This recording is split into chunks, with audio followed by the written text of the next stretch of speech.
espero que se encuentren bien. De parte del Centro de Adiestramiento de Ingeniería Civil, CADIC, vamos a dar inicio a un curso básico introductorio acerca de la introducción de la estimación del potencial de liquefacción en suelos. Mi nombre es Jonathan González Molina, voy a ser el presentador de este curso.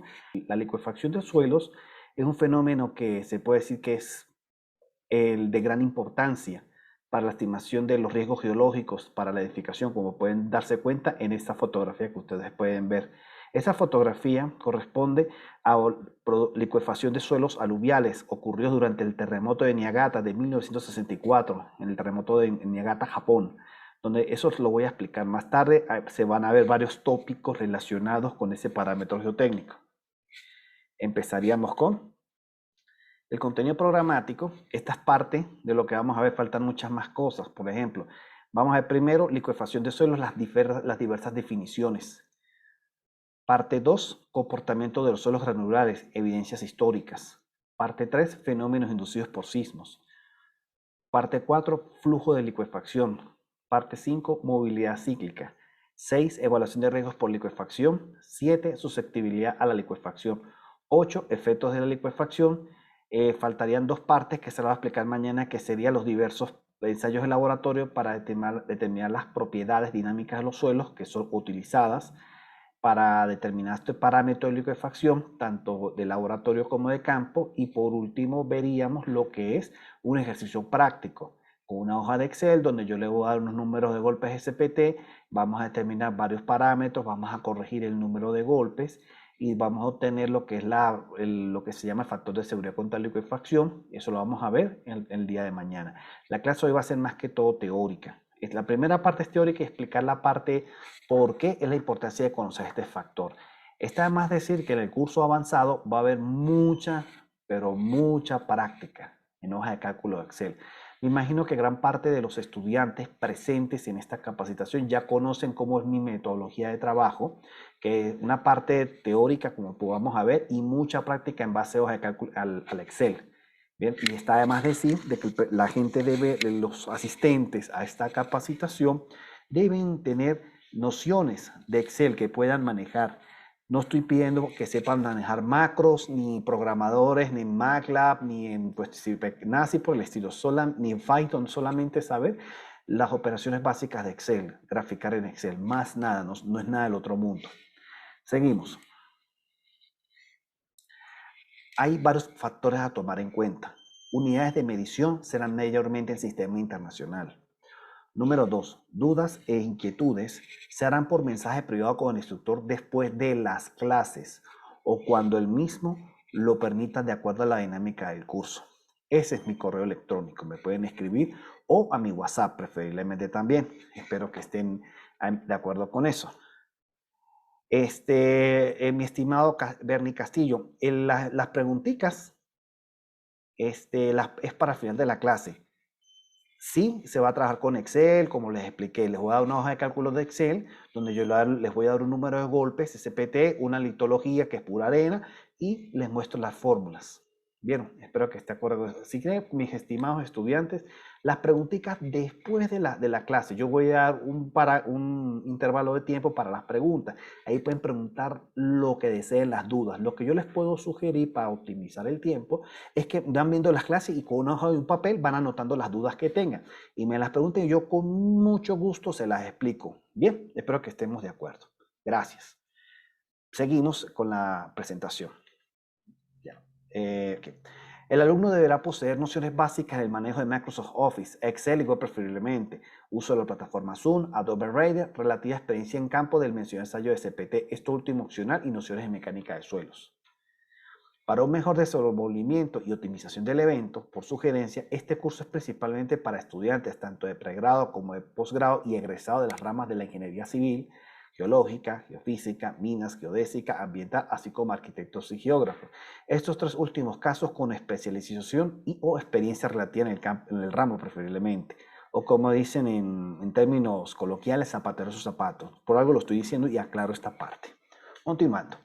Es importante recordar que no nos responsabilizamos de ninguna mala interpretación de los ensayos aquí mencionados, así como errores incluidos. Antes de realizar cualquier cálculo, deben consultar la normativa y o manual de referencia de acuerdo al país donde ustedes estén ubicados, ya sea las normas sísmicas, en este caso las normas para las correcciones de CPT y así por el estilo.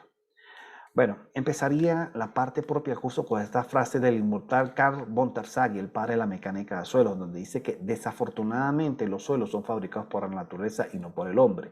Y los productos de la naturaleza son siempre complejos. Tan pronto como se pasa del acero y del concreto al suelo, la omnipotencia de la teoría deja de existir. El suelo natural nunca es uniforme, sus propiedades cambian de punto a punto. Ahora, empezaríamos con licuefacción, definiciones generales. Coduto, 1999, la define como la rápida pérdida de la resistencia al corte en suelos no cohesivos, arenas principalmente, cuando son sometidos a cargas dinámicas, tales como las de un terremoto. Si la resistencia al corte del suelo está por debajo del esfuerzo cortante ejercido sobre el suelo, por ejemplo, de un edificio con cimientos en el suelo, esto conducirá a la falla por corte del suelo. Esto puede provocar daños graves o incluso el colapso de la estructura, tal y como pueden observar en la fotografía del fondo de esta lámina, de esta diapositiva, perdón. Así van a ver infinidad de fotografías. Continuando, el Servicio Geológico de los Estados Unidos la define como aquella que tiene lugar cuando los sedimentos saturados de agua en la superficie del suelo o cerca de ella pierden su resistencia en respuesta a una fuerte sacudida del suelo. Ocurre debajo de los edificios y otras estructuras, ocasionando daños importantes durante los terremotos. Esta fotografía, como pueden observar, es un proceso de licuefacción que sucedió sobre una carretera en el famoso terremoto de Loma Prieta, en California, en el año de 1989. Les recomiendo que, si les interesan, hay una cuestión, hay muchos, ¿cómo lo llamaría? Hay muchas películas de Hollywood y de series de televisión donde se han filmado escenas en sitios donde fueron afectadas en edificaciones ya destruidas por este famoso terremoto. Y también en YouTube, si mi memoria no me falla, porque este terremoto se aconteció en California durante un partido de béisbol o de fútbol americano, que en pleno partido se dio el terremoto de Loma Prieta. Si quieren lo pueden consultar, busquen terremoto de Loma Prieta 1989 en YouTube y se harán, creo, si mi memoria no me falla, para que tengan más, yo lo llamaría más cultura general desde ese aspecto. Continuando, la Enciclopedia Británica lo define también como licuefacción sísmica. Consiste en la pérdida de la resistencia en la cual el suelo sólido se comporta temporalmente como líquido viscoso. Ocurre en suelos no consolidados saturados de agua afectados por ondas S sísmicas, las ondas secundarias, las cuales provocan vibraciones del suelo durante los terremotos. Aquí podemos observar otras consecuencias de la licuefacción sobre campos de cultivo durante el ya mencionado terremoto de Loma Prieta de 1989. Como pueden ver, esto se les va a explicar qué es esto. No se preocupen. Díaz, 2006, lo define como el fenómeno mediante el cual una arena saturada pierde gran parte de su resistencia al esfuerzo cortante debido a las cargas monotónicas o cíclicas y se comporta como un líquido hasta que los esfuerzos cortantes actuantes en la masa del suelo disminuyen a valores compatibles con la resistencia del suelo licuado. El movimiento se detiene y por ende el suelo recupera paulatinamente su resistencia y estabilidad, paulatinamente o a largo plazo.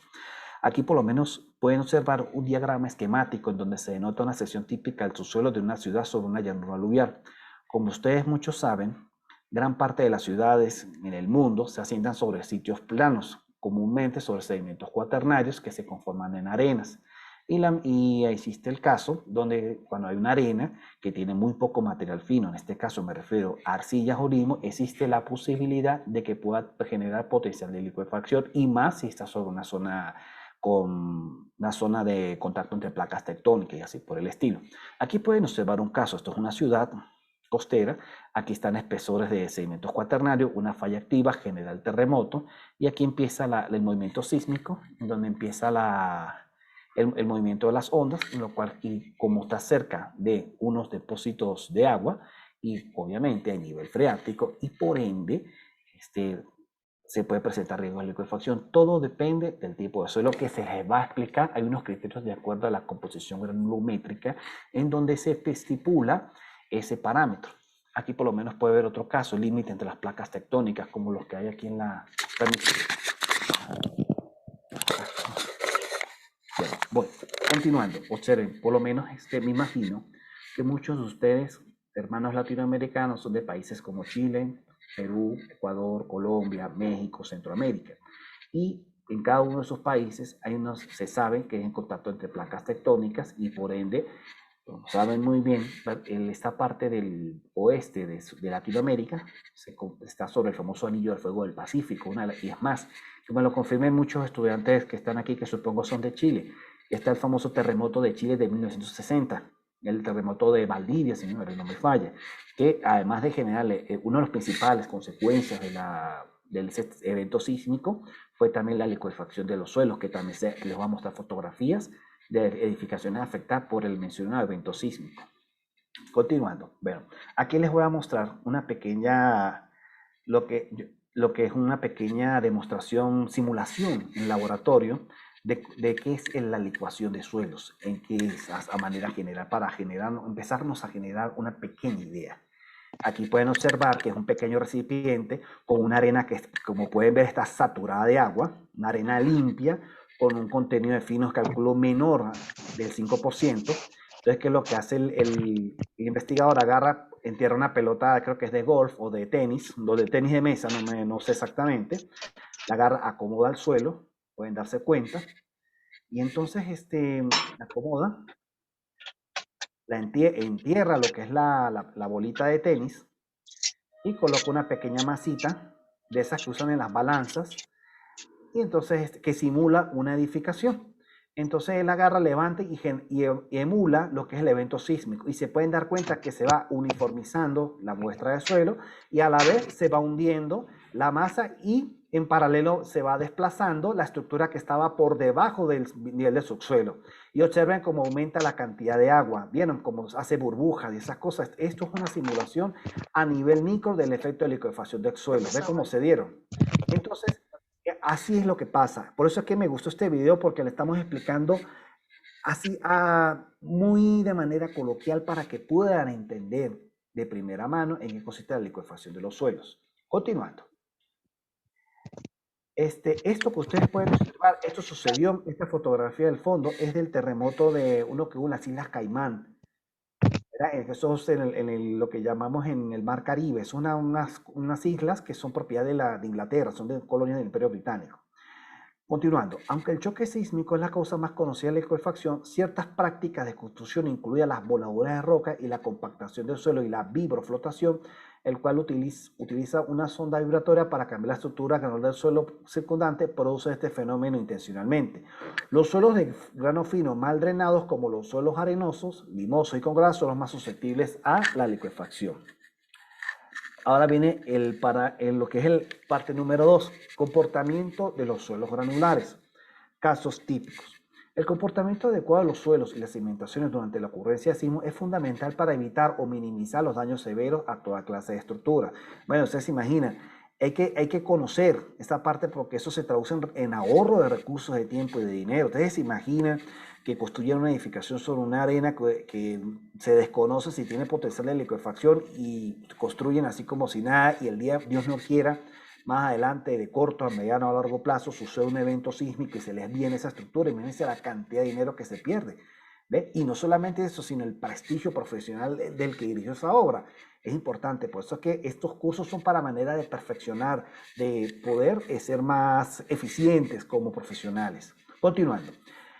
Las condiciones bajo las cuales los suelos, como parte de la cimentación o como material de construcción, pierden una parte significativa de su resistencia, conduciendo a su vez fallas inducidas por sismos. La importancia de los efectos que los sismos pueden inducir en los suelos granulares se debe a los graves daños que han sido denotados en numerosas ocasiones a lo largo de la historia en sismos pasados, porque acuérdense, la liquefacción no es que está pasando ahorita, eso tiene millones de años para que lo sepan, que ha sucedido en arenas. Importante, van a ver por qué. Por lo menos los primeros casos, registros, uno de los primeros registros es por lo menos entre el siglo XVIII y siglo XIX, se informaron casi 222 deslizamientos de arena de aproximadamente 25 millones de metros cúbicos en los actuales Países Bajos, lo que era antiguamente Holanda, los cuales generan rompimientos de los diques y por tanto trayendo inundaciones sobre los polders, lo que son los terrenos ganados al mar. Importante, no sé si alguno conoce o ha visto lo que son los Países Bajos, que son, por eso que se llaman Países Bajos, porque se ubican por debajo del nivel del mar. Entonces, a veces la liquefacción genera ruptura y puede inundar las zonas que han sido ganadas al mar, porque no crean que esto es de ahorita. Yo lo llamaría, este método de ampliación de los actuales Países Bajos se viene reportando desde la Edad Media, desde los tiempos de Barbarroja. El emperador Barbarroja, cuando los Países Bajos eran parte del Sacro Imperio Romano Germánico, que se tuvieron que expandir y le ganaron tierra al mar, que eran esta parte de los Países Bajos, de ahí donde deriva el nombre. ¿Ve? Países bajo el nivel del mar, o Netherlands, como se dice en el idioma de ellos. Continuando.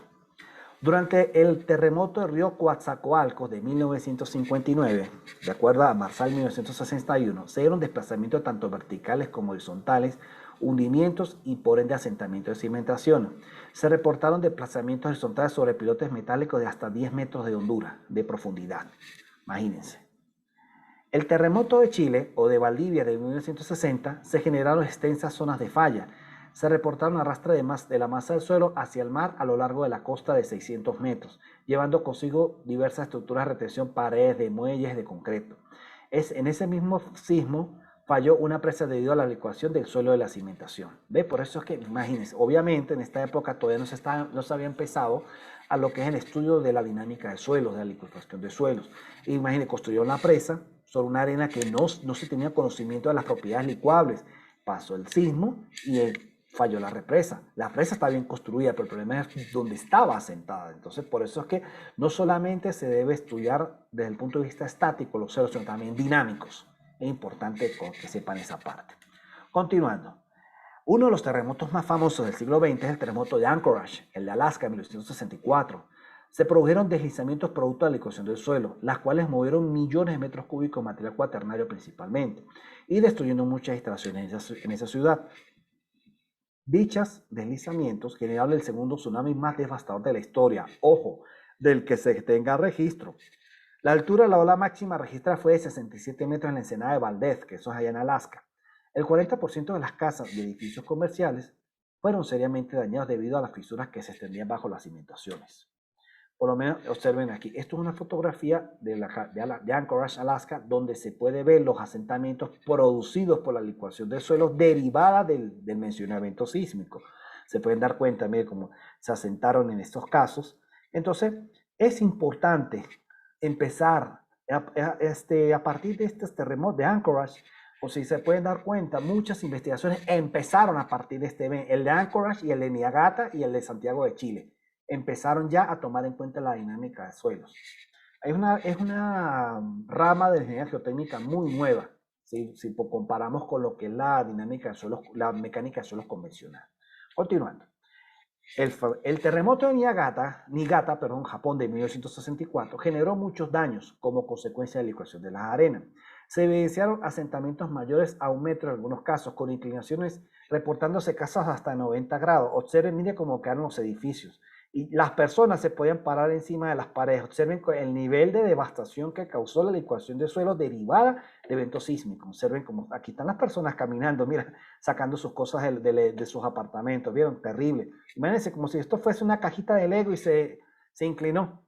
Esto es una de las consecuencias de no conocer o desconocer el posible potencial de liquefacción de las arenas.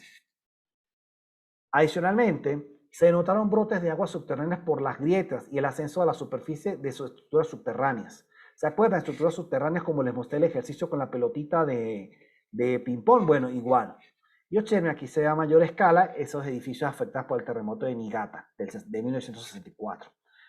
Otro aspecto a tomar en cuenta es la gran cantidad de daños de edificios, caminos y puentes.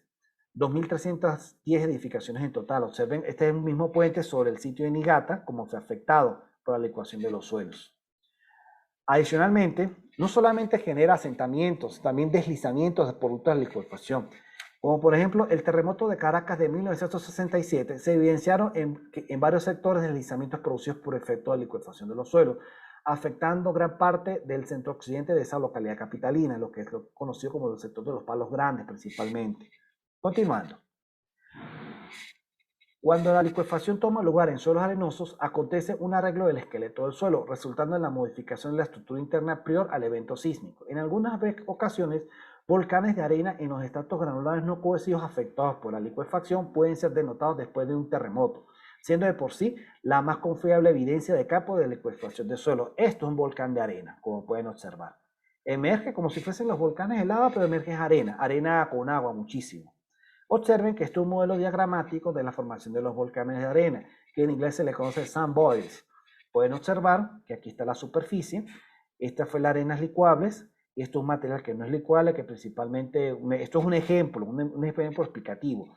Aquí por lo menos una arena limpia que se extiende hasta 20 metros de profundidad, aquí un estrato de 1,35, 1,50 metros de espesor de limo y arena, el cual técnicamente no son licuables, y esto, cuando sucede un evento sísmico, por el reacomodo de lo que hemos visto, sale el material que está aquí y sale en forma de volcanes y se expresa aquí de esta manera. Volcán de arenas de 1 hasta 12 metros de diámetro. ¿Ve? Como se pueden denotar. No sé si pueden ver. Igual se les va a explicar más detalladamente a medida que vayamos avanzando en las láminas de presentación.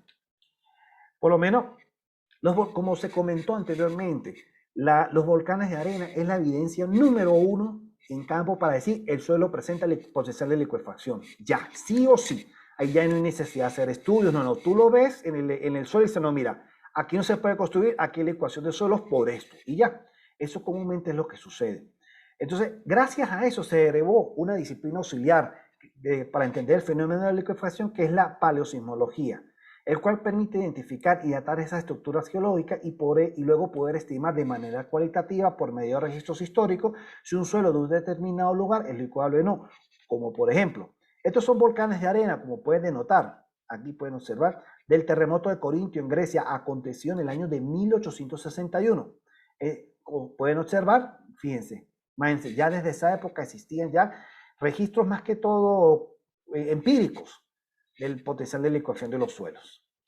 Por lo menos otro caso, terremoto de Calabria de 1783, cuadro de la obra de los pintores italianos Pompeo Schiaparelli e Ignacio Stile, en donde se muestra un pequeño lago formado después de acontecido el mencionado evento tectónico. Hicieron un cuadro al óleo, se pueden imaginar. Otro caso, volcanes de arena del terremoto de Assam en la India en 1897 también. Observen, eso sucede en cualquier parte del mundo donde se presenten varias condiciones que se van a explicar más adelante. Otro caso, el famoso terremoto de San Francisco de 1906, donde también generó volcanes de arena. Ese terremoto fue tan famoso porque, además de generar lo que hay, por cierto, una película de Disney que es basada, que es prior al terremoto de San Francisco de 1906. Les recomiendo que la busquen, no me acuerdo el nombre, pero es una película clásica. Pero bueno, continuando, además de los efectos generados en la superficie del suelo, de la superficie terrestre, derivadas del terremoto de San Francisco, el principal daño que causó fue porque muchas estructuras colapsaron por la licuefacción y a su vez por diversos factores generaron incendios, y fueron incendios que duraron días para poderse extinguir a lo largo de San Francisco, porque como saben muy bien, en esa época muchas casas se construían con madera, material inflamable, y por ende era como decir el caldo de cultivo ideal para lo que es incendios masivos en ciudades. Otro caso, volcanes de arena del terremoto de Niigata, Japón de 1964. Igual, ¿ve? Una peculiaridad que tienen los volcanes de arena es que se forman prácticamente uno detrás del otro, principalmente. De todas maneras, vamos a ver más fotografías, pero tiene esta peculiaridad. Ese es otro criterio para asumir de que el suelo es licuable. Ahora, no solamente ha pasado estos últimos siglos. Ese fenómeno de licuación del suelo ha ocurrido millones de años, porque desde el punto de vista sedimentológico, los volcanes de arena antiguos son estructuras sedimentarias inorgánicas, del tipo mecánica postdepositacionales, deformacionales, las cuales están formadas por la liquefacción e inyección de fluidos generalmente asociados con depósitos de alta densidad, corrientes de turbidez. Es lo que llamamos, o este tipo de estructuras están asociadas a terremotos. Este tipo de roca o fascia recibe el nombre de sismitas, las cuales resultan de la expulsión de fluidos por fluidización de este sustrato arenoso saturado de agua debajo debido a la carga rápida de sedimentos, según Lobo en 1975. Son indicadores de polaridad de estratos. Como les digo, suceden los volcanes de arena y quedan ahí. Entonces se litifican y forman lo que son las sismitas, que son rocas, pero que se formaron así producto de la liquefacción. Son más que todo areniscas, que parecen como estas que ustedes ven aquí, ya les voy a mostrar, así, pero en forma de areniscas. Imagínense una arenisca que es una roca dura, principalmente derivada de la acumulación de arena, queda, se litifica y forma lo que es una fase del tipo sismita. Ahora, vamos con lo que es la parte 3. Fenómenos inducidos por sismos. El comportamiento dinámico de los suelos granulares y o arenosos constituye uno de los problemas geotécnicos que actualmente está lejos de ser comprendido totalmente, postulándose diversas hipótesis, teorías acerca de este tópico de la dinámica de suelos. Los principales fenómenos que pueden inducir los sismos en las arenas son: 1. Cambio de volumen, lo que es densificación de asentamientos, y 2. Reducción de la resistencia al esfuerzo cortante, lo que es el aumento de la presión de poros, que nos lleva a licuación o licuefacción. Son palabras sinónimas. Bien, entonces, ahora empezaríamos con lo que es la densificación, ¿verdad? Entonces, bajo cargas cíclicas, las arenas muestran un decrecimiento progresivo de su volumen inicial, las cuales se comportan dilatantes bajo una carga unidireccional o monotónica. Se han desarrollado diversas técnicas, tanto de laboratorio como de campo, para emular a menor escala dicho fenómeno, tales como el uso de vibraciones verticales, propuesta por De Apolonia y de Apolonia del año 1967, en donde se evidencia la variación de los espacios vacíos con relación con la aceleración vertical pico. Cajas de corte directo sobre mesas vibratorias, propuestas por Barkan del año 1962, Judd del año 1970, los cuales evidencian cambios de volumen como de resistencia friccionante. Sid, Pike y Martin del año 1975 realizaron ensayos de corte directo simple en donde se evidencian asentamientos de arena bajo movimientos y multidireccional. En base a lo anterior, se puede concluir que 1. Los esfuerzos cortantes cíclicos constituyen el medio más efectivo de densificación. 2. Para un peso volumétrico dado, la amplitud de las deformaciones cortantes es el parámetro más importante que afecta la velocidad y magnitud de la deformación. A mayores esfuerzos de sobrecarga, la velocidad de densificación generalmente es menor. La densificación independiente de la frecuencia del movimiento. Aquí pueden denotar, esto es una fotografía del ya mencionado terremoto de San Francisco de 1906, donde en uno de sus sectores se dio licuación de los suelos. Y obsérvense aquí lo que es las casas que se asentaron. Espero que tengan eso en cuenta. Continuando. Los sismos pueden causar asentamientos de edificaciones considerables en depósitos granulares, registrándose entre los casos más sonados, como el sismo de San Fernando en Estados Unidos de 1971, que registraron asentamientos de hasta 15 centímetros. Skopje, que es la capital de la actual Macedonia del Norte, en 1963, donde dieron asentamientos también derivados de la densificación. Actualmente se usa la norma ASTM-D 4253 para poder obtener el máximo peso volumétrico de un suelo granular usando la mesa vibratoria vertical. Adicionalmente, se han propuesto dos procedimientos semiempíricos para estimar asentamientos por sismo.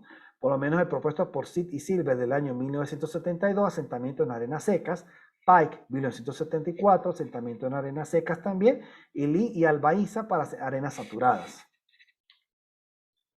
Por lo menos aquí hablaremos del método de Sid y Silver del año 1972.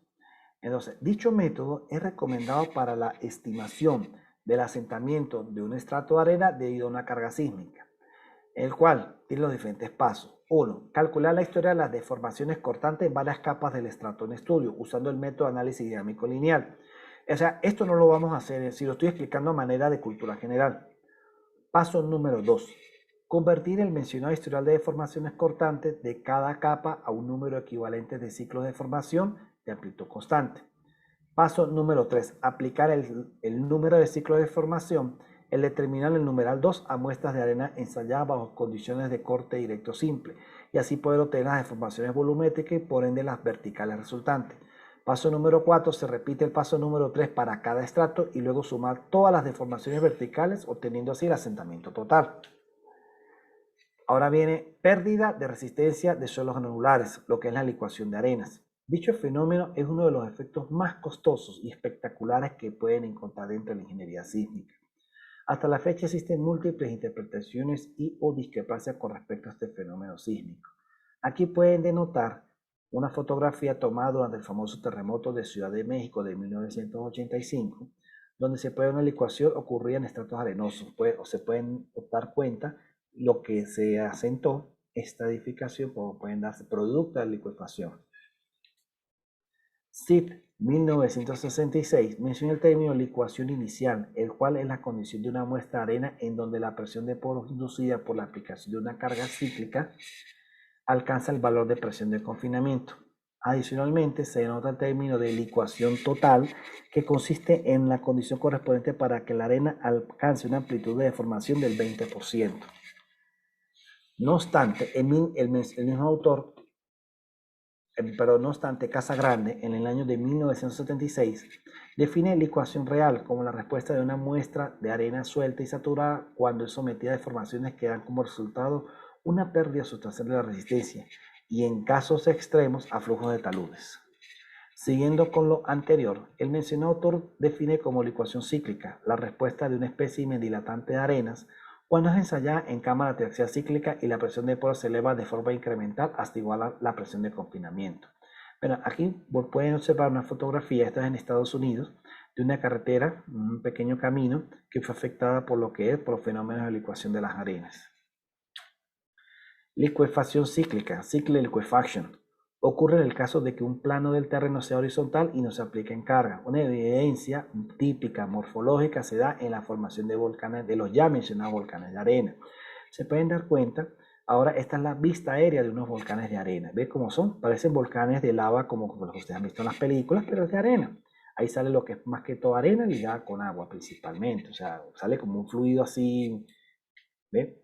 Movilidad cíclica, cyclic mobility, caracterizada por deformaciones permanentes limitadas, a menudo en pendientes pronunciadas con consecuentes asientos posísmicos y diferenciales, pequeños deslizamientos y lateral spreading. Como pueden observar, estos son deslizamientos ocurridos durante y después del evento de liquefacción.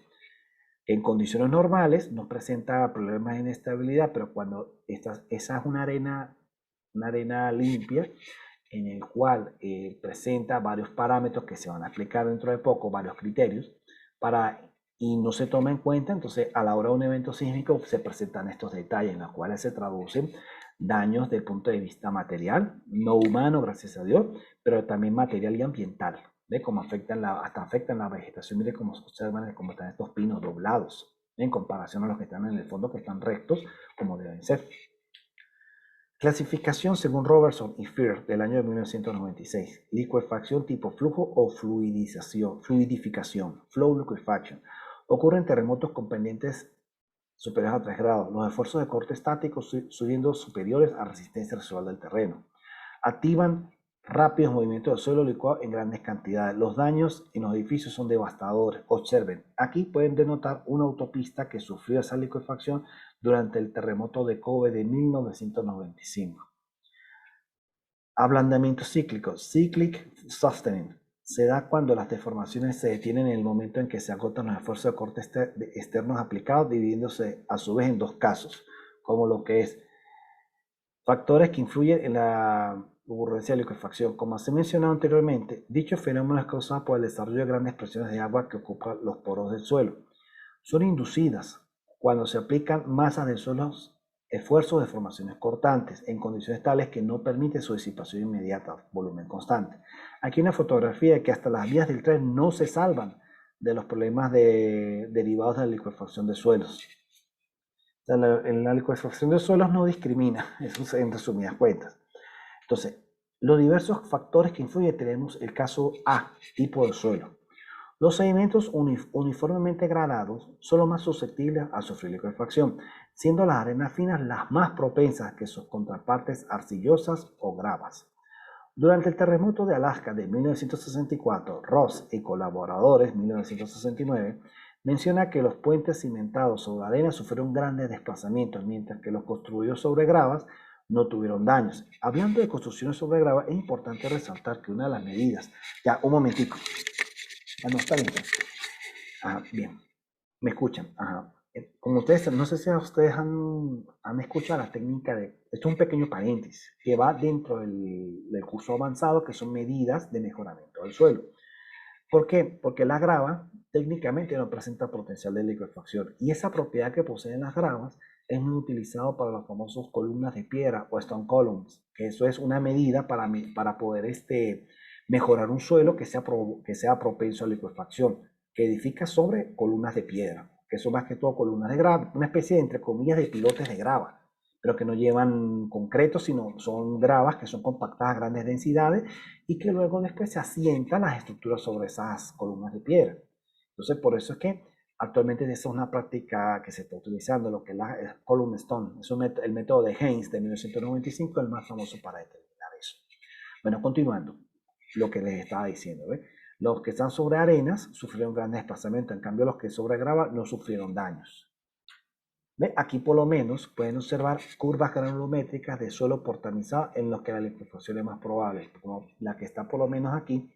Fíjense, aquí se puede denotar en estos casos suelos con máximo potencial de licuación en pruebas de laboratorio, según Lee y Filton del año 1968. Aquí pueden denotar envolvente de 19 curvas de arena que se ha licuado bajo la acción sísmica de Japón, Kishida 1969. Arenas en Niigata de profundidad de 5 a 15 metros, SIT EI de 1967, y esta curva es la que corresponde al sismo de Alaska de Anchorage de 1964. O sea, por lo menos lo que se puede decir que los suelos que se ubican en estas curvas nanométricas, existe una alta probabilidad de que presente el potencial de liquefacción. Ahora vamos con otro parámetro, densidad relativa o relación de vacíos. Un estrato de arena suelta es más susceptible a sufrir liquefacción en comparación a aquellos depósitos más arenosos. Y por ende, por lo menos cuando a mayor compactación de la arena, menos probabilidades tiene de sufrir liquefacción. Entonces, mientras más sólido sea el material del suelo, tiene una relación de vacíos mínima y por ende tiende a presentar lo que es menos posibilidad de licuarse. Pero cuando está muy suelta, tiene alta cantidad de espacios vacíos y por ende la relación de vacíos aumenta en la relación de vacíos máxima, la cual trae como consecuencia zonas con alta susceptibilidad. Esto es desde el punto de vista de la variación de relaciones de vacíos. El sub-0 es la relación de vacíos que tiene el suelo en sí, natural. Continuando. En este caso, aquí esta columna es la que es la densidad relativa en las arenas. Mientras más se acerca a cero, la arena presenta una zona con alta susceptibilidad a la licuación. Cuando está llegando a los 50 o pasando a los 50, es una especie, entre comillas, de zona de frontera con baja susceptibilidad. Y mientras más se acerca al 100% de densidad relativa, disminuyen las probabilidades de presentar licuación del suelo. ¿Cómo calculamos densidad relativa? Esta es la fórmula, por eso es que se mostró la densidad relativa es relación de vacíos máxima menos la relación de vacíos inicial sobre relación de vacíos máximo menos relación de vacíos mínimo, todo ello multiplicado por 100.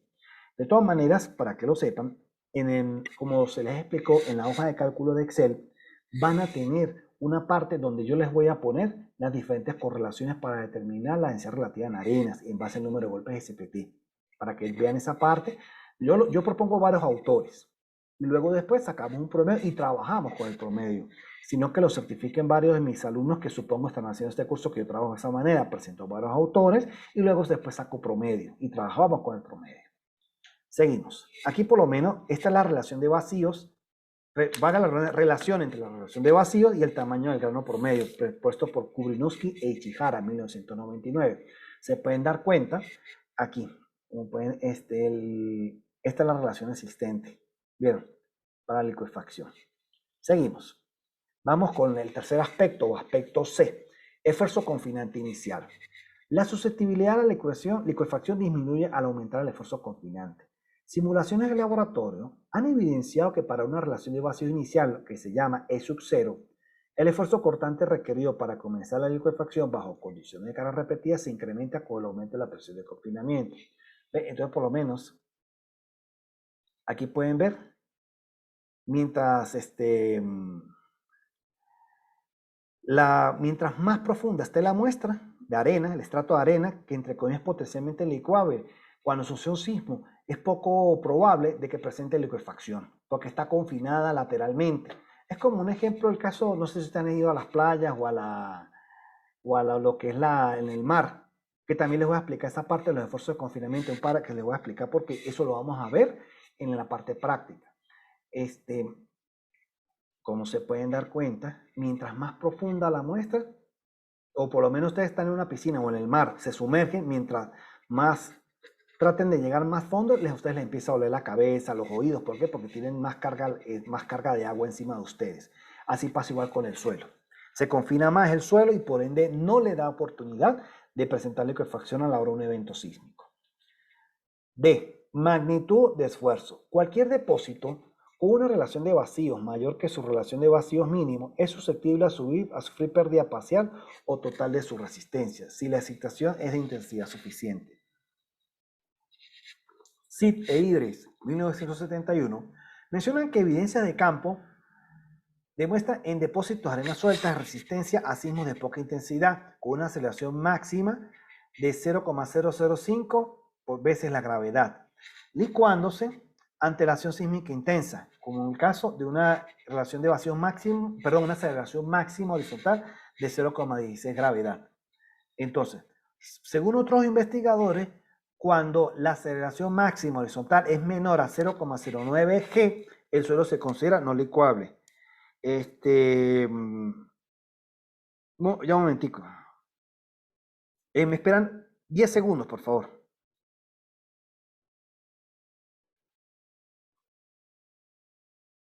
Un momentico, discúlpenme. Ok. Por lo menos, aquí ustedes se pueden dar cuenta, una relación del número de golpes de CPT y la aceleración horizontal. Entonces, aquí unas pequeñas referencias de la aceleración horizontal. Es importante resaltar que esta aceleración máxima horizontal, me imagino que, o de manera tácita, puedo decir, de que en cada uno de sus países hay agencias gubernamentales que se dedican de una u otra forma a lo que es la parte de la definición de las aceleraciones sísmicas horizontales máximas de acuerdo a la región de su país. Es importante resaltar eso. Yo les recomiendo, a manera, entre comillas, de tarea, busquen, porque técnicamente son documentos de dominio público, busquen de acuerdo a su país y de acuerdo a donde ustedes viven, cuál es la aceleración máxima horizontal típica de su región. Traten de buscarla y traten de tenerla. Téngala, porque me imagino que la mayoría de ustedes estarán interesados en el curso avanzado. Yo en el curso avanzado voy a mandar una tarea en la cual tienen que tomar en cuenta su aceleración máxima horizontal de acuerdo a su región. Espero que tomen eso en cuenta. Bien. Continuamos. Caso E. Número de ciclos de esfuerzo. Simulaciones de laboratorio indican que una muestra sujeta a carga repetida con un nivel de esfuerzo de formación prescrito, el inicio de la liquefacción dependía de la aplicación de un esfuerzo requerido de ciclos de esfuerzos. Dicha afirmación fue evidenciada durante el terremoto de Anchorage, Alaska, en 1964, en la cual los deslizamientos ocurrieron después de 90 segundos iniciado el movimiento. Se pueden dar cuenta, aquí esta parte. Antes del terremoto hay un pequeño sedimento, vamos a ponerle que sea una arcilla o una grava, y que está suprayaciendo a un sedimento que presenta potencial de liquefacción. Entonces, después que empieza el terremoto, la sección esta que está profunda, que es el suelo potencialmente licuable, se deforma, afectando de múltiples maneras el estrato superficial, que sea arcilla, limo y entre otras cosas presentando volcanes de arena, con lo que ustedes ven aquí. Esto es un volcán de arena. No vayan a confundir que es un volcán de esos de magma. Es importante resaltar esa parte. ¿Vieron? Siguiendo, laxo de esfuerzo sostenido. Experiencias en laboratorio indican que muestras idénticas sometidas a cargas sostenidas por periodos de tiempo que varían de 0 a 100 días antes de ensayarse fueron afectadas en la relación de esfuerzo hasta de un 25%. Dichos resultados permiten suponer que el efecto de la edad del depósito es un factor importante. Debido a la enorme diferencia de escalas del tiempo entre laboratorio y campo, se puede suponer una mayor diferencia que la del 25%. Esto es realizado por medio de los ensayos de triaxiales cíclicos. ¿Vieron? Como ejemplo, los que se presenta aquí. Esto es un equipo para realizar ensayos triaxiales cíclicos sobre este es un equipo presentado por la empresa Geocon Corporation de Boston, Estados Unidos. Yo tuve el privilegio de conocer al creador de este equipo, el doctor Rachid Hancock, que en paz descanse. Él murió hace ya casi más de 10 años de cáncer. Muy buena persona, yo lo conocí. Él fue el que me enseñó a operar estos equipos. y tuve la oportunidad de hacer con ensayos triaxiales cíclicos. Eso fue por eso que lo coloqué, una especie de mini homenaje a esa gran persona, una gran persona con gran calidad humana, que en paz descanse. Continuando. ¿Me esperan un momentico?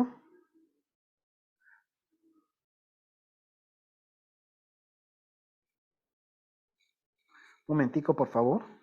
Continuando. Historial previo de deformaciones. La dependencia de la resistencia a la licuefacción para una arena con la historia de deformaciones conducen a la conclusión de que la resistencia de un depósito no puede ser determinada en forma confiable mediante el ensayo de muestras formadas en el laboratorio, aun y cuando no se tenga la misma relación de vacío que en el depósito de suelo natural en el campo. Obviamente, los resultados del laboratorio son más confiables en muestras inalteradas. Eso es importante resaltar. Lo que es tomar muestras tipo Shelby, si se puede en arena, sí se puede, en algunos casos se puede y otros no. O tomar monolitos y ensayarlas en laboratorio. SIP y colaboradores del año 1975, en base a experimentos de laboratorio, concluyó de que el efecto del historial sísmico incrementa la resistencia a la licuación, siendo hasta un 45% más en algunos casos. H.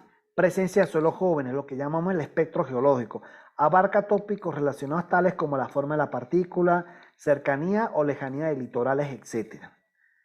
Y nivel freático. Si la mesa estática del agua o nivel freático, que son sinónimos, está cercano a la superficie, es un indicio de posible licuación en arena, presentándose a profundidades inferiores a 3 metros. Por debajo de los 5 metros de profundidad, la susceptibilidad a la licuefacción es muy baja. J. Contenido de suelos cohesivos bajo. ¿A qué me refiero yo cohesivos? Arcillas principalmente y limos plásticos. Toda resistencia del suelo recae directamente sobre la tensión efectiva y el ángulo de fricción interna de los suelos granulares, los no cohesivos. Es importante que tengan esa parte.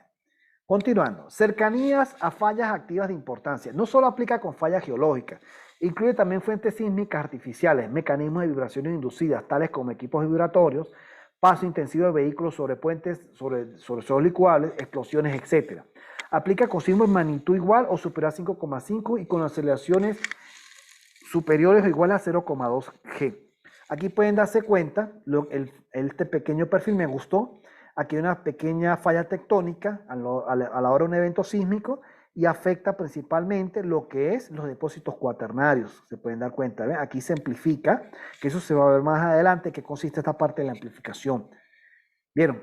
Esta parte, por eso es que tú ves, por lo menos Japón, muchas ciudades se ven afectadas, ¿ves? Depósitos de arena suelta, que son los que son, valga la redundancia, más propensos a presentar la ecuación. Como le dije, sueltas porque son poco densas, poco compactadas. Y presencia de vetas aisladas de arcillas y olimos aislados. La presencia de dichos materiales de forma errática en el sustrato del suelo potencialmente licuables trae como consecuencia que el mecanismo de drenaje se vea comprometido, ya que fomenta el aumento de presión de poros y por ende la tensión efectiva. O sea, como le dije, parecerá un poco contradictorio, pero el caso de las arcillas y limos aislados afecta el drenaje que tiene el suelo y por ende afecta la arena que ¿cómo se llama? Se almacena dentro de los vetas arenosas, dentro de los estratos arenosos y por ende aumentando la posibilidad de licuefacción. Adicionalmente a los criterios anteriormente, existen otros criterios prácticos que es en base a las diversas propiedades geotécnicas del suelo. Por ejemplo, criterio del Cuerpo de Ingenieros del Ejército de Estados Unidos, en donde ellos estipulan que para que un suelo sea potencialmente licuable, debe presentar un límite líquido menor al 36%, contenido de humedad mayor a 0,92 veces el límite líquido. Aquí lo puedo especificar, humedad natural mayor a 0,92 veces el porcentaje límite líquido. Fracción de suelo fino menor al 10% y el índice de fluidez menor al 0,75. González de Vallejo, 2002, propone otro criterio, donde dice que el grado de saturación de esa arena debe ser del 95 al 100%. Y como saben, un suelo se considera saturado cuando su porcentaje de saturación pasa más del 95%. No tiene que ser 100% exactamente, con que sea mayor al 95%, basta y sobra. El diámetro medio que esté comprendido entre 0,05 y 1 milímetros. Coeficiente de uniformidad menor al 15. Contenido de finos inferior al 10%. Bajo grado de compactación, o sea, el número de golpes SPT menor a 10 para profundidades menores a 10 metros. Y número de golpes menor a 20 para profundidades mayores a 10 metros. Eso lo toma en cuenta. Está también el criterio de Sid, Tokimatsu, Harder y Chon del año 1985, pero en este caso toma en cuenta lo que es el número de golpes SPT. ¿Verdad? Ellos dicen que sobre un estrato de arena, donde tú sepas que tiene poco o nulo contenido de finos, ya sea arcillas o limo, tú con el simple ensayo SPT puedes determinar con el número de golpes del mencionado método de exploración el posible daño potencial, por lo menos de 0 a 20 es alto, de 20 a 30 intermedio, y ya cuando es mayor de 30 golpes SPT sin daño significativo. ¿Por qué? Porque como saben muy bien, a medida que aumenta el número de golpes SPT, aumenta lo que es la densidad del suelo, que es lo que hablamos, la densificación influye muchísimo. Mientras más densa es la muestra y antes del terremoto, menor es la probabilidad de que haya licuefacción. ¿Ve? Primero se le están dando estos diferentes criterios, que cuando tú estás en campo lo ves y dices, mira, ¿cómo es? Blanco es, gallina lo pone y frito se come. Ahí se cumple el dicho. ¿Ve? Son varios indicios, por eso se les estoy explicando esta parte. Les dije que esta parte es teórica y es larga. Viene otro criterio, el criterio de Sid e Iris de 1982, conocido también como el criterio chino propuesto por Wang en el año 1979, donde dice que el límite líquido es menor al 35%. Contenido de humedad natural mayor a 0,9 veces el límite líquido. Fracción de suelo fino menor al 15%.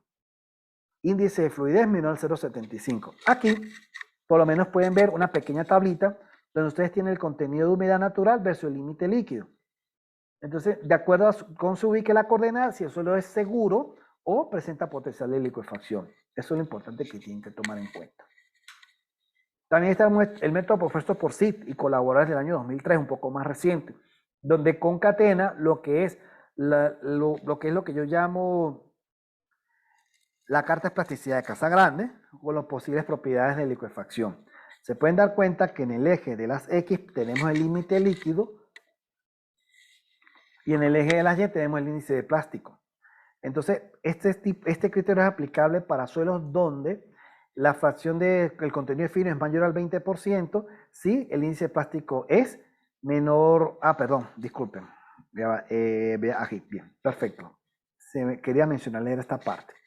Por lo menos la zona A, que es principalmente lo que corresponde limos y arcillas limosas, que es potencialmente licuable, donde la humedad natural es mayor a 0,8 veces el límite líquido.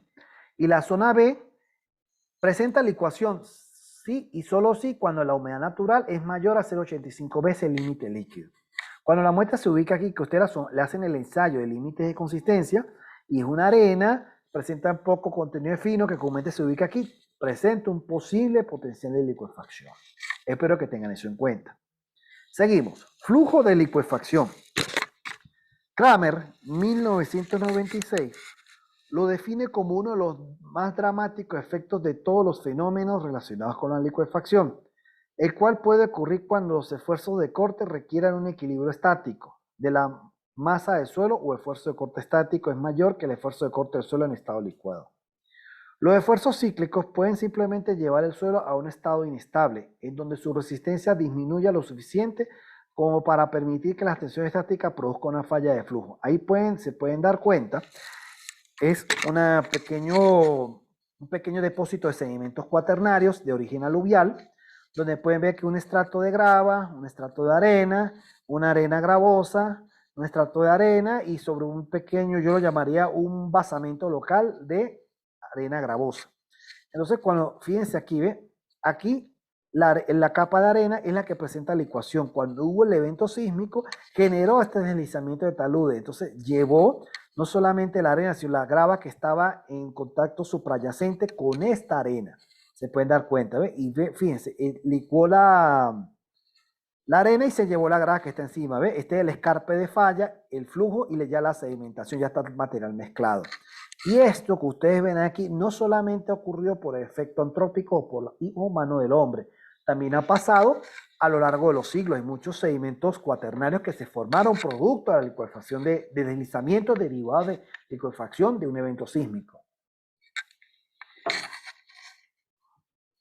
Es importante resaltar que además de los terremotos, las voladuras y la puesta de pilotes hincados son ejemplos de cargas dinámicas que podrían desencadenar la licuefacción de flujo.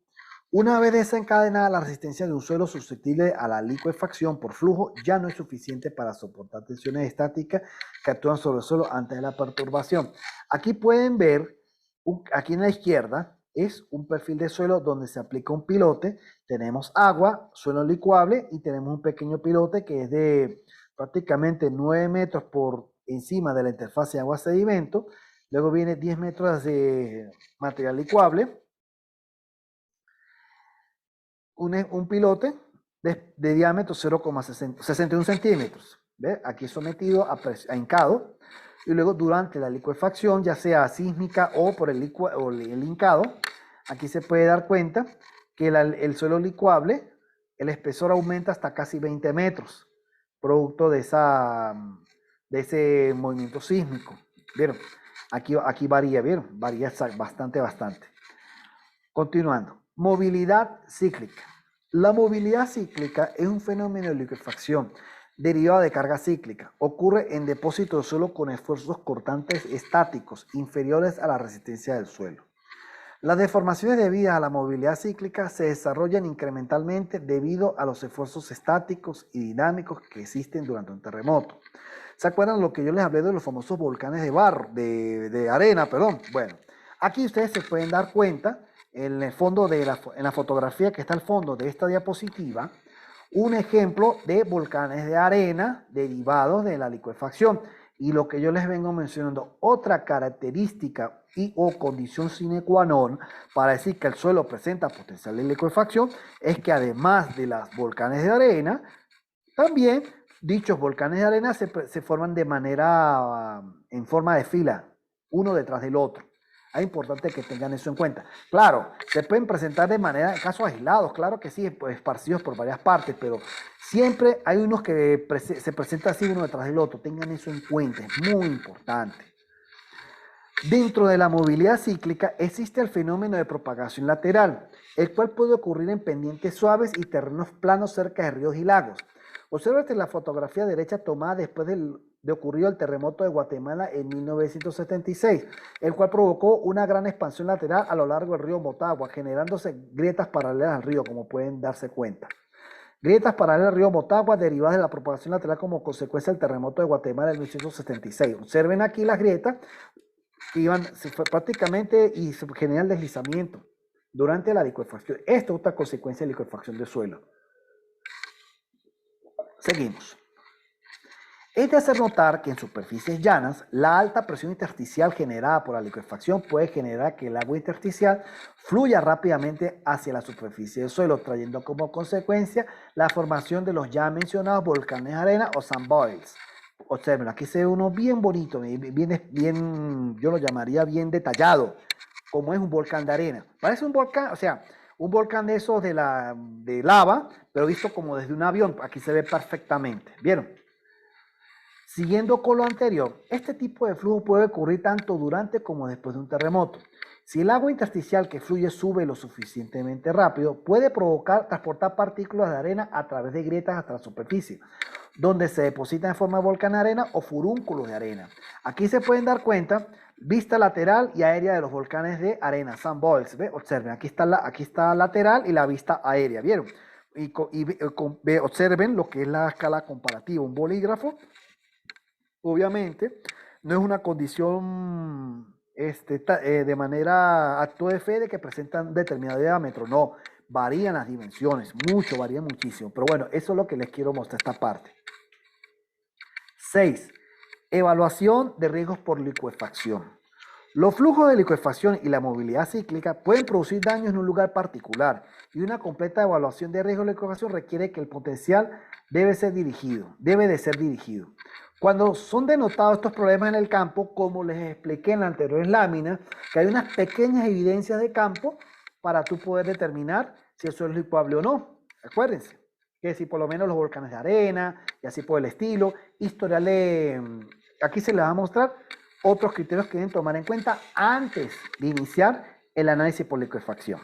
Sigue. Cuando son denotados estos problemas en el campo, el ingeniero geotécnico sísmico puede sistemáticamente evaluar los riesgos de potencial licuefacción dirigiendo las siguientes preguntas. 1. ¿El suelo es susceptible a licuefacción? 2. Si es susceptible, la licuefacción puede ocurrir. Y 3. Si se da la licuefacción, ¿qué daño puede ocurrir? Esas son las 3 preguntas que uno se hace. Es importante resaltar eso. Bueno, aquí se puede observar un daño que generó la licuefacción, un suelo licuable durante un sismo y donde se hundió un auto. Observen eso. ¿Se acuerdan del pequeño video que les mostré donde está la pelota de ping-pong con la pequeña masa de balanzas? Bueno, imagínense, pasó lo mismo aquí. Observen, ¿ves? Se hundió un auto. Y un auto mínimo pesa 1 tonelada, mínimo. Entonces, imagínense el daño que puede generar. No solamente las casas, también los autos presentan lo que llamamos bienes muebles, se puede decir, ¿no? Los autos presentan también ese tipo de riesgo.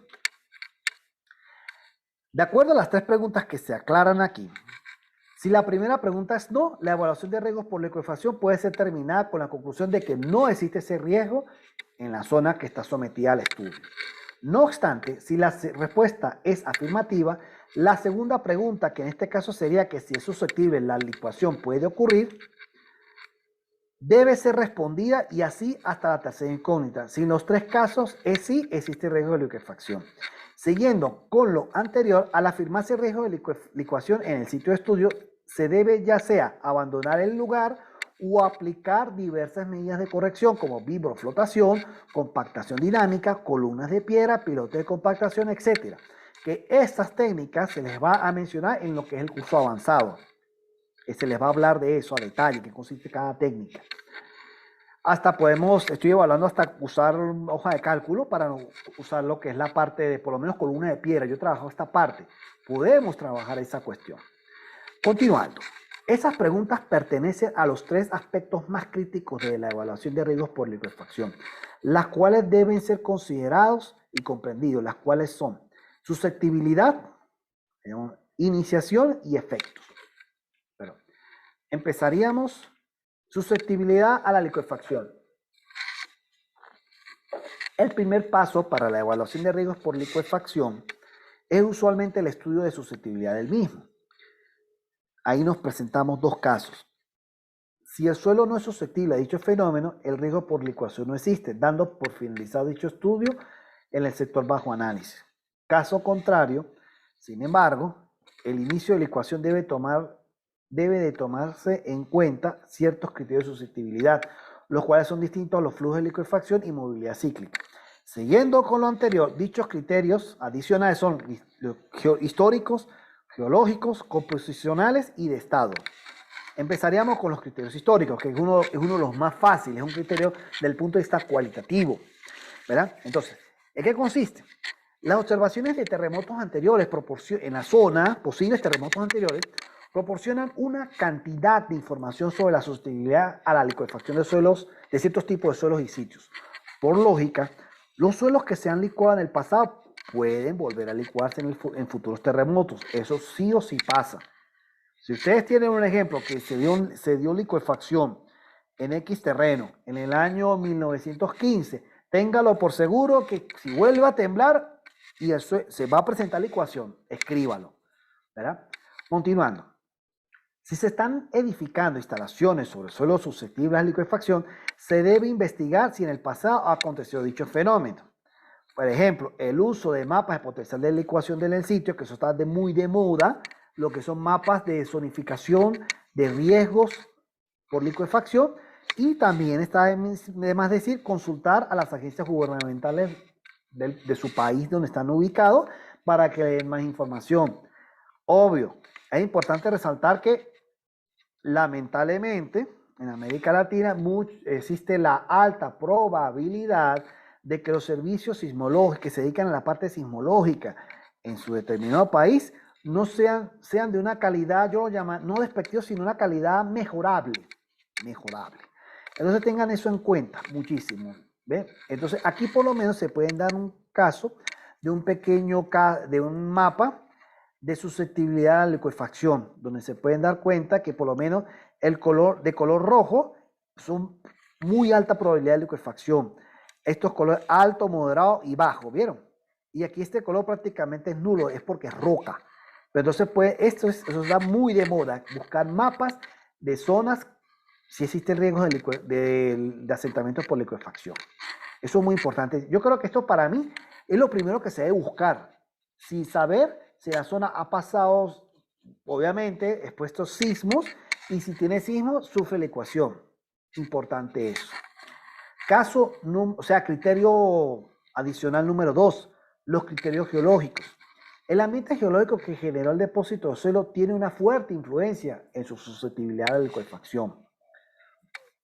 Los depósitos de suelo saturados han sido creados por la sedimentación de ríos y lagos, depósitos fluviales o aluviales. Acumulación repentina de avalanchas, lo que llamamos depósitos coluviales. Acciones del viento como depósitos eólicos o pues, también puede ser origen antrópico.